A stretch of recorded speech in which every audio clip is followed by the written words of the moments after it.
Welcome to our spring newsletter. I'm outside my office in an organic managed orchard, as you can see, to tell you a little bit more of what we've been up to. For the last few months, we've been focused on mostly research at the Postharvest Center.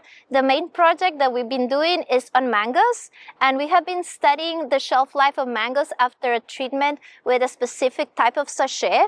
Those mangoes were sent all the way from Peru, and we were looking at their shelf life and how different quality attributes were changing. So that has kept us quite busy, and we are gathering data and trying to wrap up that story. But besides mangoes, we've been interacting with different industry partners, specifically those on fruit trees. At this orchard, you can see we are in the middle of fruit set. So trying to interact with our growers and making sure that we can sample on time. The project that we are mostly focused for this time is cherries, and we're looking at how cherry stem retention changes throughout maturity in the trees outside, but also in post-harvest. And that project will start pretty soon, and we will give you an update on how that goes along the way.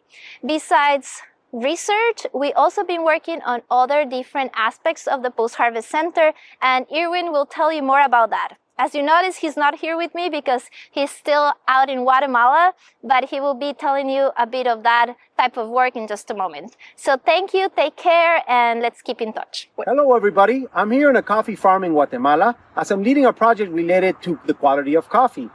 As some of you might know, coffee also starts as a cherry, similarly to the project that Professor Barbara Blanco just described for the cherry production in California. But that's not the purpose of my conversation with you today. I wanted to put you up to date in some extension activities that we're doing in the workshop, in the Post-Harvest Research and Extension Center. The first is that we're offering the fruit ripening and ethylene management workshop for free in our YouTube platform. The second is that we just produced 3 new produce fact sheets. The first is the pistachio fact sheet, and I want to take this opportunity to thank the California Pistachio Board who provided the funding for us to generate this produce fact sheet, and the support from the UC A&R advisors and professors in cooperative extension that contribute to the content of this produce fact sheet. The second is the bok choy or the pak choy, and the third, the wombok or the Chinese cabbage. These produce fact sheets were generated in collaboration with the Jiangsu Academy of Agricultural Sciences, led by Dr. Li and Dr. Sang.